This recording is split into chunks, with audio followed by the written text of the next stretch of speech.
ही अभी स्थिति को कंट्रोल कर लिया गया है, लेकिन हिंसक प्रदर्शन के बाद सुरक्षा कड़ी कर दी गई है। लद्दाख में सन्नाटा पसरा हुआ है। चप्पे चप्पे पर सुरक्षा बलों की तैनाती है। हर एक्टिविटी पर नजर रखी जा रही है। लद्दाख में हिंसा के बाद धारा 163 लागू कर दी गई है और इसी हिंसा में अब तक 48 आरोपियों की गिरफ्तारी हो चुकी है। तो आज भी लगातार हालात एक तरह से खराब हैं और सिक्योरिटी अब बढ़ा दी गई है और हर आने जाने वालों पर नजर रखी जा रही है। और इस बीच बड़ी खबर यही है कि लद्दाख में आज भी हालात तनावपूर्ण हैं।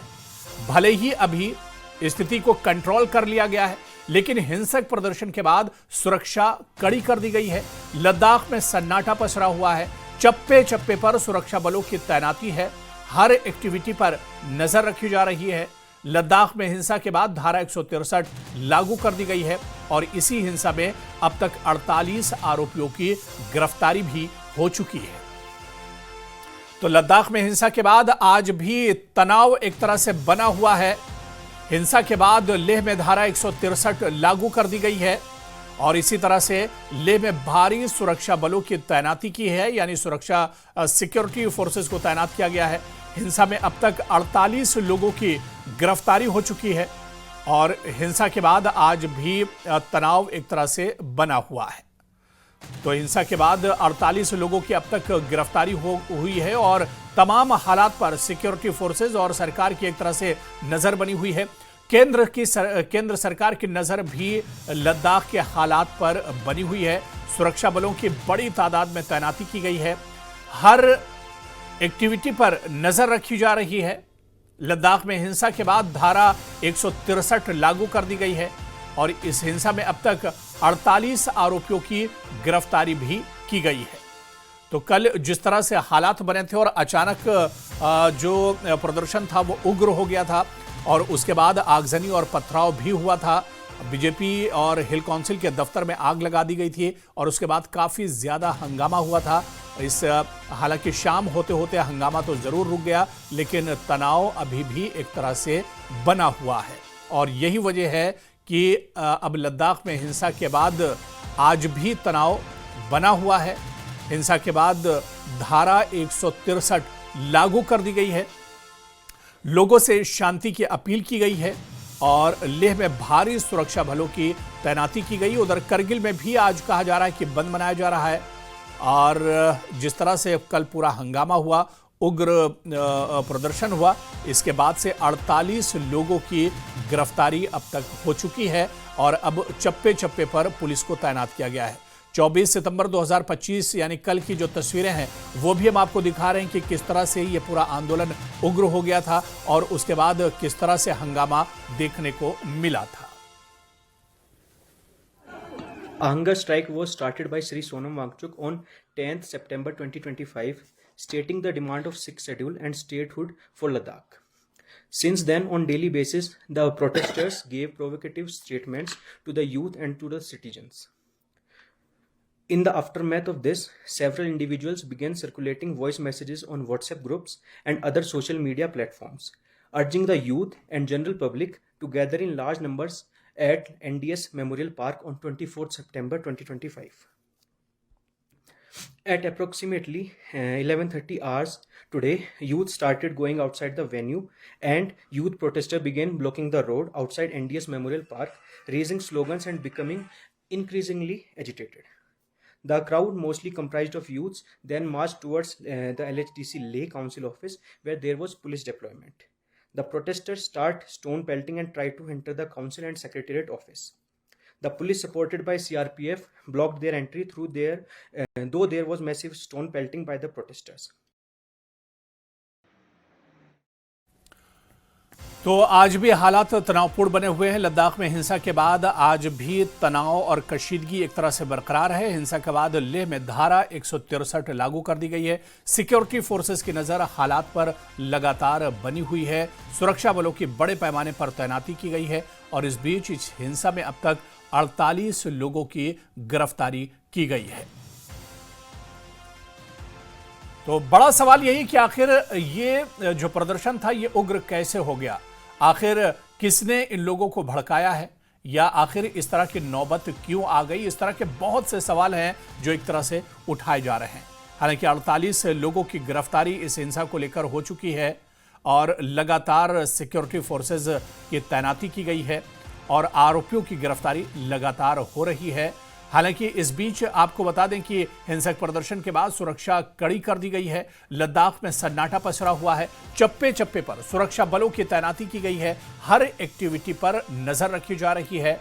लद्दाख में धारा 163 लागू कर दी गई है और अब तक 48 आरोपियों की गिरफ्तारी की जा चुकी है।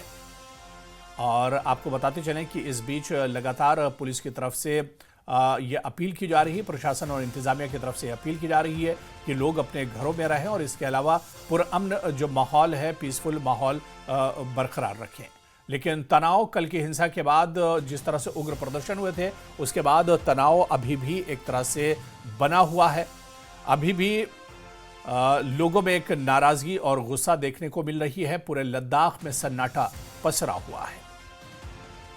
नमस्कार। तो आप देख सकते हैं जो मेरे पीछे है जो हिल काउंसिल का असेंबली हॉल, उसकी जो बेसमेंट में कल आग जलाया गया, तो हम अंदर जाके भी दिखाने की कोशिश करेंगे। हालांकि जो ऊपर में जहां पर मेन असेंबली हॉल जहां पर जो हिल काउंसिल के सेशन चलते थे, वो उसमें डैमेज नहीं पहुंचा। हालांकि वो रेनोवेशन के अंडर था। आप बेसमेंट के अंदर जाए तो वहां पर जब टी ब्रेक होता है तो वहां पर जो चाय पानी लेते थे, साथ ही साथ जो लोग बैठ के जहाँ सोफे वगैरह लगा हुआ था, वो सब जला हुआ है। तो हम आपको अंदर जाके दिखाने की कोशिश करेंगे। अभी यहाँ पर एकदम सब सुनसान है। जहाँ पर जो मेरे ठीक पीछे हिल काउंसिल का ऑफिस है, वहाँ पर कोई नुकसान नहीं पहुंचा। हम एक दो लोगों से बात करने की भी कोशिश करेंगे। यहाँ कुछ लेबर्स है, साथ ही साथ सिक्योरिटी गार्ड है, और तो ज़्यादा डैमेज नहीं पहुंचा। लेकिन जो बेसमेंट में जो फर्नीचर है उनको पूरा जला दिया गया। जो अपर जहाँ सेशन में, जहाँ अपर फ्लोर में जहाँ पर असेंबली होता था, वो रेनोवेशन के अंडर है, वहाँ पर ज़्यादा डैमेज नहीं पहुंचा। तो हम अंदर जाके आपको इस वक्त स्थिति दिखाने की कोशिश करता हूँ।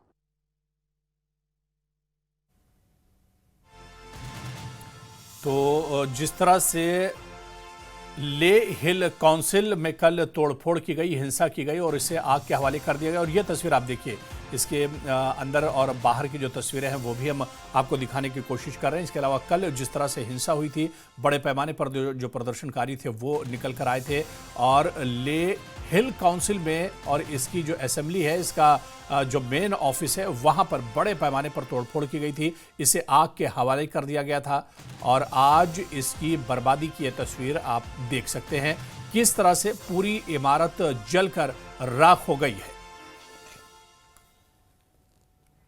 तो ले हिंसा पर गृह मंत्रालय का बयान सामने आया है। भूख हड़ताल वापस लेने की अपील की थी। सोनम वांगचुक ने भूख हड़ताल जारी रखी, लद्दाख के लोगों को गुमराह किया। अरब स्प्रिंग शैली के प्रदर्शन का जिक्र किया गया है, जेनजी प्रदर्शन का जिक्र भी किया गया है और गुमराह किया गया। इसके अलावा 24 सितंबर को भड़काऊ भाषण से भीड़ उग्र हुई। भीड़ ने भूख हड़ताल स्थल से निकलकर हिंसा की है। ले के मुख्य चुनाव आयुक्त कार्यालय पर हमला किया। एक राजनीतिक दल के कार्यालय पर भी हमला किया। कार्यालयों में भीड़ ने आग लगा दी। सुरक्षा कर्मियों पर हमला किया और पुलिस वाहन में भी आग लगा दी गई है। इस वक्त बड़ी खबर आ रही है, जिस तरह से कल पूरा यह हंगामा हुआ, उग्र प्रदर्शन हुआ, उसके बाद अब ले हिंसा पर गृह मंत्रालय का बयान भी सामने आया है। गृह मंत्रालय का मानना है कि भूख हड़ताल वापस लेने की अपील की थी। सोनम वांगचुक ने भूख हड़ताल जारी रखी। लद्दाख के लोगों को गुमराह किया गया। अरब स्प्रिंग यानी अरब बहार शैली के प्रदर्शन का जिक्र किया है। जेनजी प्रदर्शनों का जिक्र करके गुमराह किया गया है और 24 सितंबर को भड़काऊ भाषण से भीड़ काफी उग्र हो गई, जिसकी वजह से इस तरह के हालात बने हैं। और इस बीच हमारे साथ शैलेंद्र वांगू जी फोन लाइन पर जुड़े हुए। शैलेंद्र जी, जिस तरह से ले में हंगामा हुआ और इस हंगामे के बाद ये जो पूरा प्रदर्शन था उग्र हो गया, कई जगहों पर आग लगाई गई और कई जगहों पर हालात एक तरह से बेकाबू हो गए, इस पर अब गृह मंत्रालय का भी बयान आया है और इस जो हिंसा हुई, इस हिंसा को लेकर गृह मंत्रालय ने बाकायदा बयान जारी किया है। बिल्कुल। आपको बता दें विशाल की गृह मंत्रालय की तरफ से कहा गया है कि जो बातचीत चल रही थी केंद्र सरकार और एलबीए और केडीए के बीच में, वो लगातार जारी थी और कई अहम मुद्दों पर बातचीत भी हुई है और सहमति भी बनी है, जिसके बाद कुछ बड़े फैसले भी लिए गए। लेकिन कुछ पॉलिटिकल जो लोग हैं वो इस डायलॉग से, वो इसकी प्रोग्रेस से, रफ्तार से खुश नहीं थे, इसलिए कोशिश की गई डिरेल करने के लिए। इसमें सीधा नाम आ रहा है सोनम वांगचुक का, और गृह मंत्रालय ने औपचारिक बयान, ऑफिशियल स्टेटमेंट में कहा है कि जो भड़काऊ बयान दिए हैं सोनम वांगचुक ने, उसके चलते ही कल भीड़ वहां पर उग्र हो गई, जिसके बाद आगजनी हुई। इसमें माना जा रहा है कि 4 लोगों की मौत हुई है और कई लोग जख्मी हैं। 30 पुलिसकर्मी और पैरामिलिट्री फोर्सेस के लोग भी जख्मी हैं। लेकिन अब फिलहाल वहां पर हालात सामान्य है और गृह मंत्रालय की तरफ से अपील की गई है कि कोई भी ऐसे वीडियोस को वायरल ना करे, पोस्ट ना करे, जो कि लोगों के सेंटिमेंट्स को कर सकते हैं, बढ़ा सकते हैं। तो वहीं एक अहम बात यह भी है, जो हमारे पास इंटेल सोर्सेज के हवाले से खबर है, जो हमारे पास खुफिया सूत्रों के हवाले से जानकारी है, उसके मुताबिक जो ये प्रोग्राम था उसमें जो ये हंगामा हुआ, उससे ठीक पहले जो ऑफिशियल, जो वहां पर रिप्रेजेंटेटिव थे, उनका ये खुद कहना था कि वो 25 तारीख यानी कि आज वो मीटिंग में शामिल होने के लिए दिल्ली आएंगे, जो कि इनफॉर्मल मीटिंग होनी थी गृह मंत्रालय के साथ में। लेकिन उसके तुरंत बाद वहां पर हिंसा भड़क उठी और लगातार कांग्रेस जो है, जो कांग्रेस लद्दाख बेस्ड जो उनका यूनिट है, वहां से भी धमकियां दी गई इस तरह के प्रदर्शन को उग्र करने के लिए। तो ये तमाम चीजें फिलहाल जांच का विषय है, लेकिन फिलहाल वहां पर हालात काबू में है। एडिशनल फोर्सेस को डिप्लॉय किया गया ताकि वहां पर लॉ एंड ऑर्डर को बरकरार रखा जा सके। बिल्कुल। और शैलेंद्र, गृह मंत्रालय ने बाकायदा इस पर एक तरह से तशवीश जाहिर की है और गृह मंत्रालय का मानना है कि लोगों को गुमराह किया गया। बल्कि गृह मंत्रालय ने कहा है कि यह पूरा जो हंगामा हुआ, अरब स्प्रिंग शैली के प्रदर्शन का जिक्र किया गया, जेंजी के जिस तरह से हालिया दिनों नेपाल में प्रदर्शन हुए उसका भी जिक्र किया गया है। बिल्कुल बिल्कुल। देखिए, इसमें उनका कहना है कि लगातार जो सोनम वांगचुक है, उनकी तरफ से जो बयान सामने आए हैं, जो उन्होंने मांगे रखी थी, वो उन मांगों पर पहले से ही गृह मंत्रालय और जो एपेक्स बॉडी है उनके बीच में बातचीत चल रही थी उन्हीं मुद्दों को लेकर। इसके बावजूद सोनम वांगचुक से जब कई बार कहा गया कि अपनी वो हंगर स्ट्राइक कॉल ऑफ करे, उन्होंने इसके बावजूद अपने कॉल ऑफ नहीं किया। और उनके कुछ पुराने वीडियोज सामने आए हैं, जो कि हमारे पास इंटेल की तरफ से साझा किए गए हैं, जो हमारे सूत्र हैं खुफिया विभाग में। उनकी तरफ से कहा गया है कि जो सोनम वांगचुक के ऐसे वीडियोज हैं जहां पर वो अरब स्प्रिंग का जिक्र कर रहे हैं, जहां पर वो नेपाल के जेन जी के जो प्रोटेस्ट हुए थे हाल ही में, जिसके बाद वहां पर सत्ता पलट गई, उसका भी वो जिक्र कर रहे हैं। तो कहीं ना कहीं ये जो भड़काऊ जो रवैया है ये अपनाया था सोनम वांगचुक ने। लेकिन अब बड़ा सवाल ये है कि कल जो जिस तरह से हिंसा हुई, उसके बाद अब क्या जो स्थानीय एडमिनिस्ट्रेशन है वो कार्रवाई करेगी, क्योंकि इसमें पुलिसकर्मी जख्मी हुए हैं, डीजीपी की गाड़ी पर भी हमला हुआ था, कुछ लोगों की इसकी जान भी गई है। तो ऐसे में अब क्या कार्रवाई होगी, इसको देखने के लिए अभी फिलहाल जांच चल रही है। इसके बाद देखा जाएगा कि इसमें क्या कार्रवाई की जाए। बिल्कुल, जाहिर सी बात है अगला कदम क्या होता है, किस तरह की कार्रवाई होती है। बहुत बहुत शुक्रिया शैलेंद्र वांगू जी हमारे साथ जुड़ने के लिए, जानकारी साझा करने के लिए। और इस बीच बड़ी खबर आ रही है, आपको बता दें कि लेह में हिंसा के बाद और राजनीति भी तेज हो गई है। बीजेपी ने इस हिंसा को लेकर कांग्रेस पर हमला बोला है। बीजेपी ने लेह में हुए हिंसक प्रदर्शनों को लेकर कांग्रेस को जिम्मेदार ठहराया है। बीजेपी ने मोहम्मद हसन पाशा ने कहा कि कांग्रेस ने बार बार लद्दाख की उम्मीदों के साथ विश्वासघात किया है। बीजेपी नेता मोहम्मद पाशा ने मांग की है कि कांग्रेस पार्टी को करगिल डेमोक्रेटिक अलायंस से तुरंत निष्कासित किया जाए। साथ ही मोहम्मद हसन पाशा ने गृह मंत्रालय से भी कांग्रेस पर एक्शन लेने की मांग की है। तो अब इस हिंसा पर, इस पूरे मामले पर अब राजनीति तेज हो गई है। काफी हंगामा अब इस पूरे इशू को लेकर हो रहा है और इस पर सियासत भी देखने को मिल रही है। बीजेपी ने हिंसा को लेकर कांग्रेस पर हमला बोला है और हिंसा के लिए कांग्रेस को जिम्मेदार ठहरा रही है बीजेपी।